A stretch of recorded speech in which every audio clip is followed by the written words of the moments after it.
શાહરૂખ ખાનના સુપુત્ર આર્યન ખાનને બોલિવૂડમાં ડેબ્યુ થયું એ શુભ પ્રસંગ પર આપણે એક વેબ સિરીઝ જોઈ જેનું નામ છે ધી બાયડાસ ઓફ બોલિવૂડ. હવે આ સિરીઝ કેવી છે? ફિલ્મનું જ્યારે સિરીઝનું ટ્રેલર આવ્યું ત્યારે એમ થયું હતું કે આમાં બોલિવૂડને એક્સપોઝ કરશે અને બોલિવૂડના જે સિલ્વર સ્ક્રીન છે એની પાછળ જે પોલિટિક્સ રમાય છે એને એક્સપોઝ કરશે અને એ ટાઈપનું આપણને આમાં કંઈક જોવા મળશે. આ ટાઈપના વિષયો આપણે ઘણી ફિલ્મોમાં જોયા છે. લક બાય ચાન્સ નામની તમે કદાચ ફિલ્મ જોઈ હશે તો એમાં પણ એક કલાકાર છે એનું કેવું સ્ટ્રગલ હોય છે અને પછી એક ફિલ્મ બીજી ફિલ્મ કોની પાસેથી કઈ રીતે જાય છે એવું બધું આવા ટોપિક પર આપણે પાછળ ઘણું બધું જોયું છે. આમાં એવું જ છે, બોલિવૂડની જે પોલિટિક્સ કહેવાય ને એ બધું છે, પણ એ બધું છે ને પહેલાં 3 એપિસોડમાં જ છે. 3 એપિસોડ પછી તો આખી લવ સ્ટોરી ચિપકાઈ દીધી છે અને એ લવ સ્ટોરી છે એની ફરતી બાજુ બોલિવૂડ છે ને એ વીંટાળેલું છે. બાકી પહેલા 3 એપિસોડ જોઈને તો એવું થયું હતું કે ભાઈ નહીં, આમાં મજા આવશે. બોલિવૂડની જે સિલ્વર સ્ક્રીન છે એની પાછળ જે પોલિટિક્સ રમાય છે, પછી એક ફિલ્મ છે એ ફિલ્મ એક હીરો પાસેથી બીજો હીરો કઈ રીતે આંચકી લે છે અથવા તો કઈ રીતે એની પાસે જાય છે, કઈ રીતે કોન્ટ્રાક્ટ સાઇન થાય છે, કઈ રીતે કોન્ટ્રાક્ટ કેન્સલ થાય છે, પછી મોટા મોટા જે પ્રોડક્શન હાઉસ છે એ રીતે કઈ રીતે કામ કરે છે, એમાં કેવા કેવા પોલિટિક્સ રમાય છે, આવું બધું પહેલા 3 એપિસોડ સુધી હતું.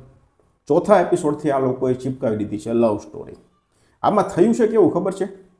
બોલિવૂડમાં શાહરૂખ ખાન એટલે બહુ મોટું નામ. હવે એના છોકરાને ધંધે ચડાવવાનો હોય એટલે બોલિવૂડમાં ડેબ્યુ કરવાનો હોય એટલે નાનું મોટું તો હાલે નહીં.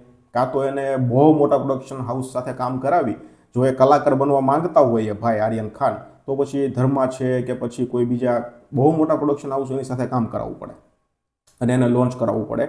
પછી જો એને ડિરેક્ટર બનવું હોય તો શાહરૂખ ખાનનું પોતાનું રેડ ચીલી છે, ગૌરી ખાન સંભાળે છે, તો એમાં કંઈક ફિલ્મ બનાવવી પડે.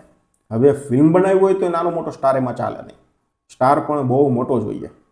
એટલે આખો આઈડિયા એ રીતે લગાવેલો હતો કે એક સ્ટોરી છે જેમાં આપણે બોલિવૂડની જે ગેમ છે ને, જે ફિલ્મોની ગેમો રમાય છે, ફિલ્મો પાછળ જે ગેમો રમાય છે, હિરોઈન, પ્રોડ્યુસર, ડિરેક્ટરનો જે ગેમ રમાય છે એને આપણે થોડી થોડી બતાવશું.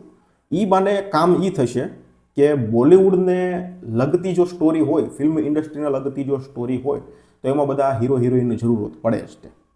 એટલે અહીંયા 2 સેકન્ડ 3 સેકન્ડ માટે મોટા મોટા જે કાંઈ કલાકારો આવશે એ બધાને આપણે લઈ લઈશું, કારણ કે પાવર તો શાહરૂખ ખાનનો હતો જ, કોઈ ફી લે એમ હતું જ નહીં. 2 3 4 મિનિટના કેમિયો માટે કોઈ ફી ના લે. એમાં રાજા મૌલી છે, આમિર ખાન છે, સલમાન ખાનનો તો લગભગ 5 થી 7 સેકન્ડનો કેમિયો હતો. રાજા મૌલી અને આમિર ખાનનો કેમિયો કાંઈ લેવા દેવા વગરનો, કંઈ જ કારણ વગરનો હતો. ખાલી વડાપાઉં કે ઇડલી સાંભાર, એ તો ખાલી ફ્રેમમાં એ લોકો દેખાય એટલા માટે જ લીધા હતા. એના સિવાય ઘણા કલાકારો 2 સેકન્ડ 3 સેકન્ડ માટે આવ્યા હતા, પણ બધા મફતમાં, કારણ કે શાહરૂખ ખાનનું નામ જ એવડું છે. એટલે હવે દીકરાને લોન્ચ કરવાનો થયો તો પછી કંઈક મોટું કરવું પડે, અને મોટું એટલું કરવાનું છે કે બોલિવૂડની લગભગ હસ્તીઓ એમાં આવી જાય. તો પછી બધાને ભેગા કર્યા અને 5 7 સેકન્ડના, 10 મિનિટના, 15 મિનિટના કેમિયો અપાવ્યા, જેથી કરીને માહોલ આખો ગરમ થઈ જાય કે ભાઈ આટલા બધા કલાકારો આમાં છે. એ રીતનો માહોલ આખો ક્રિએટ કર્યો. બતાવવાનું એ હતું કે ફિલ્મ ઇન્ડસ્ટ્રી છે એની પાછળ ગેમ કેવી રમાય છે, પોલિટિક્સ કેવું રમાય છે, આંખો આંજી દેતી ચમક ધમક એની પાછળની કેવી ડર્ટી ગેમ છે એ આખું બતાવવાનું હતું. એટલે થોડું મને એવું હતું કે ડિટેલમાં બતાવશે, કારણ કે 6-7 એપિસોડ હોય, બરોબર છે, 5-7 કલાક એ લોકો પાસે હોય તો વધારે પડતું ડિટેલમાં જાણવા મળે. જે આપણે કોઈ દી સમજાય ન હોય, જે આપણા મગજ બારું હોય, એ બધું આપણે જાણવા મળશે એવું લાગ્યું હતું, પણ એવું કાંઈ હતું નહીં. 3 એપિસોડ સુધી ચાલે રાખી સિરીઝ અને ચોથા એપિસોડથી પછી લવ સ્ટોરી શરૂ કરી દીધી. પૈસા જે શાહરૂખ ખાને આમાં બગાડ્યા છે એ દેખાય છે. ગાડી, બંગલા, પછી પહેરવેશ, સિનેમેટોગ્રાફી, એડિટિંગ, VFX બધું જ દેખાય છે. એટલે પૈસા જે બગાડ્યા છે એ બધા દેખાય છે. એક્ટિંગની વાત કરીએ તો બધા કલાકારોની એક્ટિંગ ખૂબ સરસ છે. ડિરેક્શન આર્યન ખાનનું ખૂબ સરસ છે.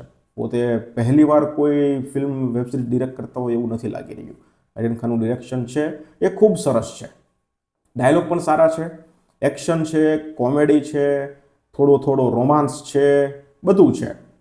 સિંગલ લીટીમાં સ્ટોરી ચાલી જાય છે. આમાં કોઈ પણ પાસ્ટ પ્રેઝન્ટ એવું કંઈ જ થતું નથી. સિંગલ લીટીમાં શરૂ થાય ત્યાંથી સિંગલ લીટીમાં ચાલી જાય છે અને એનો ક્લાઇમેક્સ આવી જાય છે.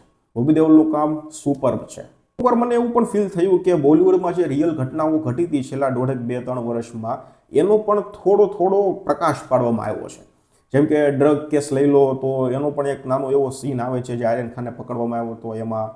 પછી એક પ્રોડક્શન હાઉસ છે સોડાવાલા કરીને અત્યારે આ વેબ સિરીઝમાં, તો એ પ્રોડક્શન હાઉસ છે એની કઈ રીતે એ વેચાઈ જાય છે અને પછી એમાં કોઈ આવે છે અને ફરી વારે બેઠું કરવામાં આવે છે, એવું પણ આપણે બોલિવૂડમાં આપણે કહેવાય તો આ પૂજા એન્ટરટેનમેન્ટ જે છે એનું એવું થયું હતું. તો આમાં તમે 2-3 કેસ એવા તમને રિયલ લાગશે. તો આવું મને ફીલ થયું કે થોડું રિયલ ઘટનાઓ છે એને પણ આમાં આવરી લેવામાં પણ એને સ્ટોરી સાથે કંઈ લેવા દેવા હતું નહીં. ફેમિલી સાથે જોવા એવી નથી, ગાળી ગલોચ ભરપૂર છે, એકાદ કિસિંગ સીન પણ છે.